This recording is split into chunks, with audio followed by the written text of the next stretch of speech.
National stock exchange यानी NSC एक दफा फिर से विवाद में फंसता नजर आ रहा है। मार्केट रेगुलेटर सेबी ने एनएससी से इसके ट्रेडिंग एक्सेस पॉइंट यानी टीएपी सॉफ्टवेयर के कथित तौर पर गलत इस्तेमाल को लेकर सफाई मांगी है। ईडी की एक रिपोर्ट में इस बात का खुलासा किया गया है। आखिर ये क्या है पूरा स्कैंडल और इसे किस तरह से अंजाम दिया गया, पूरी जानकारी आपको देंगे इस रिपोर्ट में। इस मामले में इस तरह के आरोप हैं कि कुछ हाई फ्रीक्वेंसी ट्रेडर्स ने 2013 में एनएससी के प्लेटफॉर्म का गलत इस्तेमाल किया है और हजारों की तादाद में ट्रेड ऑर्डर्स एग्जीक्यूट किए। इस स्कैंडल से जुड़ी एक और बड़ी बात यह है कि ये सभी ट्रेड डिटेक्ट नहीं हुए, यानी दूसरों को इन ट्रेड्स की कानो कान खबर नहीं हुई। इन ट्रेडर्स ने एनएससी के ट्रेडिंग एक्सेस पॉइंट सॉफ्टवेयर को इस तरह से छेड़छाड़ की कि इनके शेयरों के खरीद फरोख्त के वक्त दूसरे यूजर्स को दरकिनार कर दिया गया। ये पूरा मामला तब खुला जब एनएससी के को लोकेशन स्कैंडल की जांच कर रहे आयकर अफसरों ने गहराई में जाकर छानबीन की।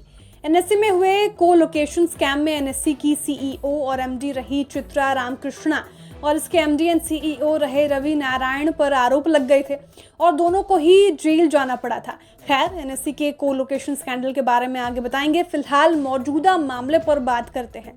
तो हुआ यूं था कि एनएससी का टैप सॉफ्टवेयर 2008 में लाया गया था। इसका मकसद ब्रोकर्स के स्टॉक एक्सचेंज को भेजे गए ऑर्डर्स की संख्या पर नजर रखना था। ऐसा इसलिए किया जा रहा था कि ब्रोकर्स से इन ऑर्डर्स के बदले ट्रांजैक्शन फीस ली जा सके।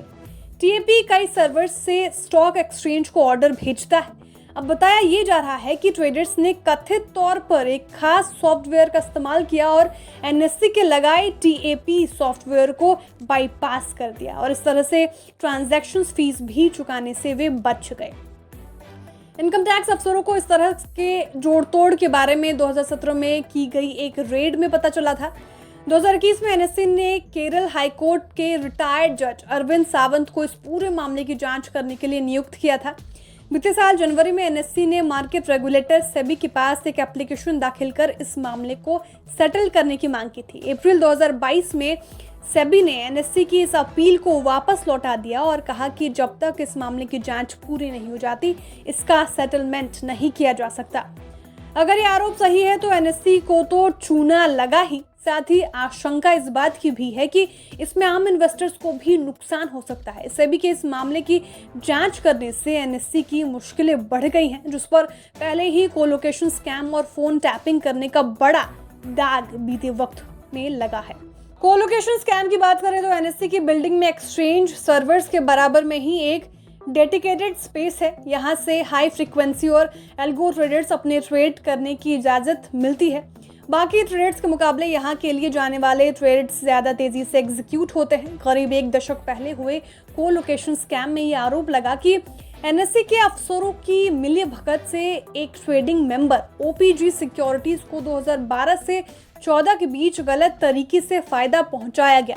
ओपीजी के सेकेंडरी सर्वर पर सबसे पहले लॉगिन करने की सहूलियत मिली, जिससे दूसरों को नुकसान हुआ। इस मामले में एनएससी की चीफ रही चित्रा रामकृष्णा को जेल जाना पड़ा। साथ ही पूर्व चीफ रवि नारायण भी जेल गए। इन पर गलत तरीके से फोन टैपिंग के भी आरोप लग गए थे। इसमें ग्रुप ऑपरेटिंग ऑफिसर आनंद सुब्रमण्यम और मुंबई के पूर्व पुलिस कमिश्नर संजय पांडे को जेल जाना पड़ा था। साथ ही एनएससी चित्रा रामकृष्णा रवि नारायण पर सेबी ने कड़े जुर्माने भी लगाए थे।